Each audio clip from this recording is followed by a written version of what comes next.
Hi everybody. Today we're going to do a quick video on a watering system that I ordered from a company called Backyard Flocks. They're located in Florida.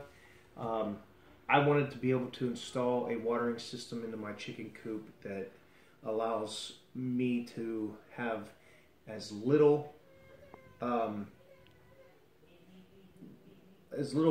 effort as possible with going into my coop and dealing with them. And this system will allow me to have fresh water supplied to my chickens all day, every day. And it's a completely enclosed system, so you don't have to worry about your water getting dirty. Any of the chickens defecating in it, scratching dirt or feed in it. And it's a continual, constant supply of water, and it should work as hopefully as it says on this video that I've watched, and the things that the gentlemen over at Backyard Flocks described to me, Walter and Scott. Two great guys, very knowledgeable. They helped a lot with giving me ideas on how to install my system here and what pieces and parts to use. So out here in front of me on the table here, I have all the parts that we need to install it.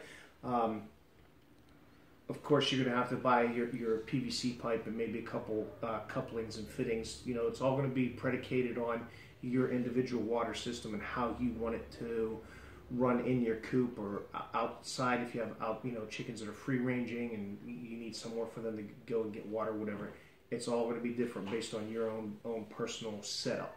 But that's what makes it nice, because with the PVC pipe and everything, you can virtually create any water system you want. So these little pieces here are called the bushings. If you have regular tees that you would get from any hardware store, big box stores, Lowe's, Home Depot, whatever, you know, the tees are the same size on all three sides of it. These tees, however, are from the Backyard Flock watering system. The top of the tee here, it's threaded to receive the actual poultry nipples that I ordered. These are the horizontal nipples. And if you look on here, I have a little bit of Teflon tape wrapped around it already. And these threads they're tapered. So as you see, they get wider as you go down to the base. That way you don't have to have a complete snug fit where you screw them all the way in. And then the Teflon tape is going to help prevent any water leakage or any sediment from coming out or into here, hopefully. Right here is an example of one of the nipples I've already attached to the tee. You just screw it in and make sure that you're perfectly up and down, perpendicular with the tee. Obviously, this is going to be mounted in a horizontal fashion this way, and then the chickens will walk up and then they just peck the plunger here and they'll get their water. That's how the horizontals work. You have an option to get vertical ones also, which the vertical nipples are a little different style, but then they would, your tee would go like this and the chickens would walk and peck up on a direction like this. These nipples, however, are not designed to mount vertical, so if you try to mount these this way, you probably would have some functioning issues with your water system. It may not work the way you would expect it to. The reason for the bushing is the way this system is designed.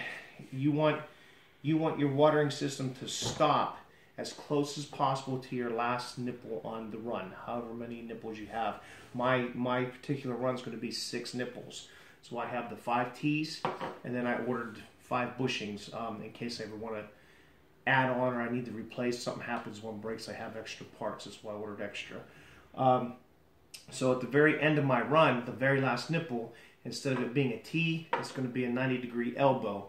And this bushing will glue right into that elbow, and then the nipple will screw right into that, like so.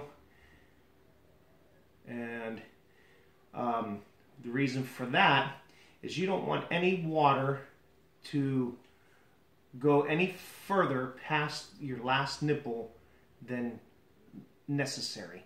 So that's why we're going to put an elbow on the end, and this was Walter, his suggestion, which I'm very appreciative of. So once you set your whole system up and you get it running and you get your water flowing through it, you have to bleed the excess air. So then what I will do is, this will be the last nipple in my run, the 6th one. you bleed the air out until nothing but water comes out of here, and then that should regulate your pressure in your system. Excuse me. This is the regulator. The regulator has an arrow indicator on it. That arrow indicator is to indicate the direction of your water flow. So what that means is where your water's coming from, the source, where for me it's my house, the water's going to be flowing in this direction through my regulator, and then through the gauge, the pressure gauge, and then to the nipples. So I have to mount this to make sure the arrow is pointing in the direction of where my nipples are going, because that's the direction the water's flowing. In the kit, they give you the two adapters that will screw on to both sides of the regulator, and then these will glue onto the PVC pipe. Again, the Teflon tape is not needed, but it's strongly recommended to help prevent any possible water leakage. So for the pennies on the dollars that this tape costs to get, it's worth just running a strand around your threads like so. Make sure you get it on there good, and then just pop it off. Oops. And you want to make sure that when you put the tape on that you don't cover any portion of the top of the hole. You want to keep that free. And if you're gonna put the Teflon around your poultry nipples, you make sure that you don't get any over the lip on the top that may impede this plunger from going in and out. You want to make sure you stop just shy of that top thread. Very important. And then once you get the tape on, then you just grab your fitting and you screw it on snug, like so. Again, you don't have to get a wrench and wrench these on. You break it, just get them to where they're snug, just like that. That's all you need. Then I'll do the same thing on the other side. No need to show you that. I think you understand the concept of that. And then this is the filter. So in your setup, this is kind of a crucial thing, the order in which you do this, okay? So your system will be kind of like so, okay? If my water is coming from this direction and flowing this way, you've got to make sure your arrow is pointing in the direction the water's flowing. So you would have your filter first, then your regulator, then your gauge, and then your nipples, however many you're going to have. It's kind of important that you space your nipples, you know, a minimum of 10 inches apart.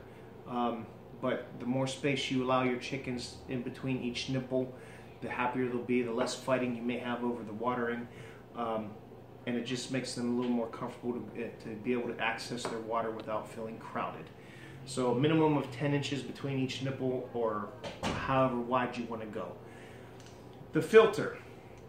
This is the only tricky part of this whole system, because there's no directional indicator on the filter like there is on the regulator. However, the water is going to flow through here, and it doesn't matter how you mount this, whether you do it horizontally or vertically. Mine is going to be mounted vertically. Once I have it all in place, I will show you the setup after I install it all.